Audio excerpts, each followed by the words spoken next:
Now, let me ask you about the upcoming elections.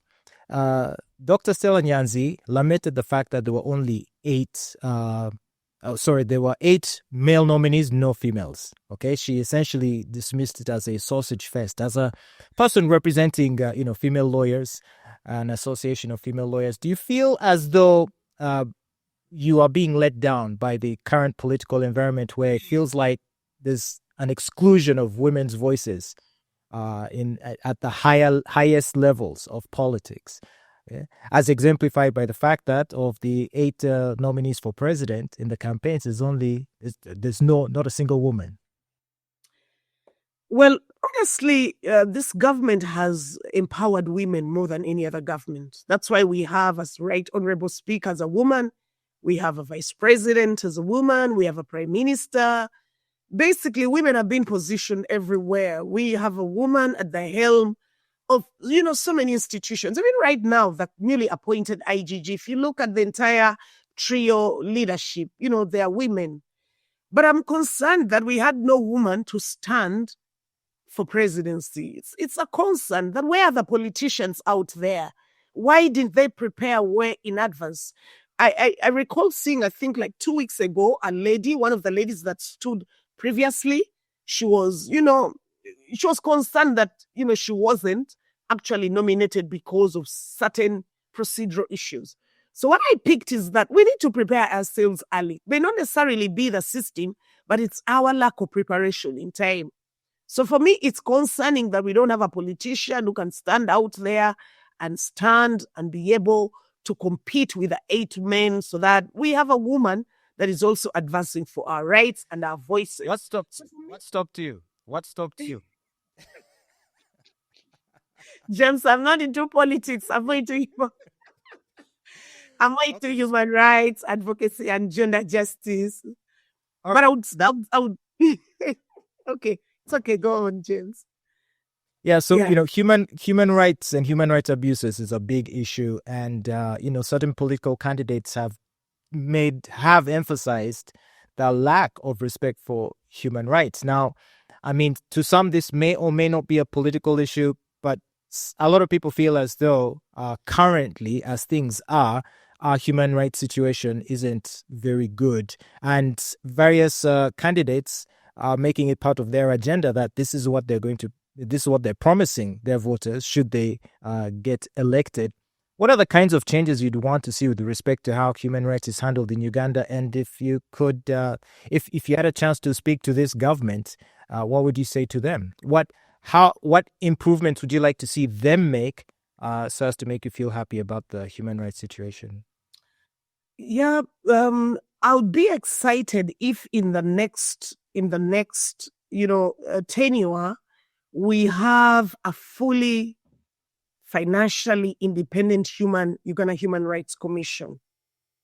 Because one of the challenges of the Human Rights Commission, if you look at their annual reports, is the lack of the budgetary constraints. Okay, they are preventing the UHRC from handling cases up country and exhaustively managing them. So, for me, when it comes to human rights promotion and promotion of the freedoms of individuals, I believe we need to do more. We need to go extra, okay, in terms of fully facilitating the human rights institutions already in place, supporting the civil society organizations already in place, but also appointing more judges so that we are able to have the other components of cases that are hinged on human rights handled more, so that there's expeditious and quick justice to the victims of human rights violations.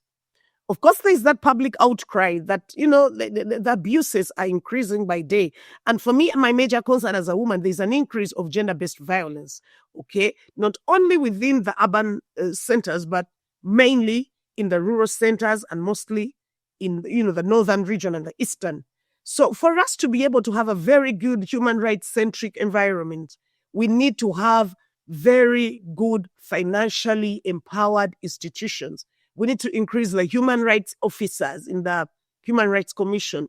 We need to comply with the international obligations that Uganda is supposed to comply with. And we also need to continuously sensitize the communities out there about their rights and their freedoms so that they are empowered to know what they need to fight for and promote. And lastly, we should make sure that all the cases of human rights are expeditiously handled. If you look at the annual report of the Human Rights Commission, the backlog is quite high. Like I said, because of budgetary constraints, limited manpower, limited resources, the lack of awareness, etc. So for me, for the candidates that are standing, we need to make sure that some of these dockets, some of these institutions that fall under the jealous sector are fully empowered. And of course, I'm not talking about only the Human Rights Commission. I'm looking at fully funding judiciary, fully funding the DPP's office. Their budgets have to be handled with priority. Why? Because they hinge on justice. With justice is about the rights of individuals, the rights of people. Because we're looking at the land rights. I'm not only looking about these other human rights, the land rights. There's a lot of public outcry out there. People are evicting bibanja holders. There's a lot of assault.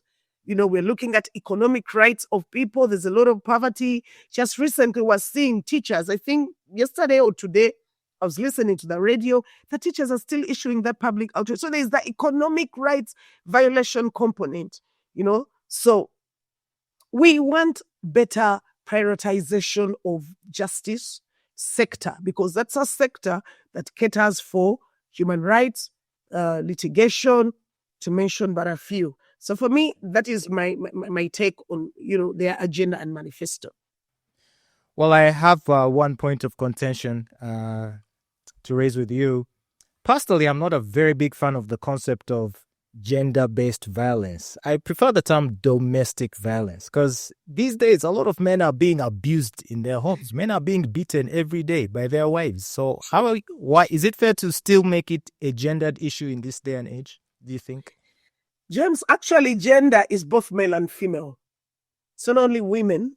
It's only that society has pegged it to the women because the previous incidents touched more of the women, but gender cuts across the men and women. And I agree with you. I've seen clients who visit me and say, well, my wife psychologically tortures me, emotionally, violently beats me up. I've even seen incidents on the news, mainstream media, TikTok. It's crazy. I mean, it's really bad. Women are beating men to pulp, it's not really good. It's not good. So I believe that gender-based violence, combating it is the way to go. And this, of course, cuts across the domestic violence component. Because when you look at domestic violence, that is within the confines of the home, the domestic setup. But GBV touches not only domestic violence, it touches incidents like this one of Barija and Sima. It can touch a workspace, where someone slaps you. I've known bosses that slap their secretaries and executive assistants and PAs. Okay. And GBV also touches on sexual harassment. Okay. Which incidents are very prevalent in our corporate spaces. Men and harassing, but also to say that the sugar mom is harassing the young men within the corporate spaces. So that's why I say gender is two ways, the men and female. And my take is that let's combat it. Let's work together. It's a collective effort, okay? We should all scout, we should be one another's keeper. We should make sure that GBV reduces, the incidents of GBV are reduced. Why? It violates the rights, it affects good governance, and it does not give us a sustainable future. So we need to come out strongly on it so that we can have a better, peaceful, and harmonious Uganda. Dr. Joyce Brimumaso, how would you like to share with us your contacts? Where would someone need to go to get more information about what your network is doing? How may women contact you and participate in your efforts? Thank you very much, James. The Female Lawyers Network, we have our headquarters at Nalunga. It's at plot 567 near Rubis petrol fuel station. We're just on Nakulabi Highway. We are not deep, but just on Nakulabi Highway. And then in case of any contact, you can contact us by email. Oh, we are running on so many social media platforms. So feel free to reach out and DM us so that we are able to come through and give you support. We have our email, it's Female Lawyers Network at gmail.com. Just the Female Lawyers Network, one in lower case, okay, at gmail.com. Once you send an email, we have a fully fledged secretariat, we have a legal component, we have an HR department, and we also have a human rights department. So we can easily respond to you. We have a fully fledged office with a CEO that runs, FLN. So reach out to us. Don't die alone in there. Reach out to us. We have so many different works that we work on so that we are able to stand with you, support you, and be able to have a gender equal and just world.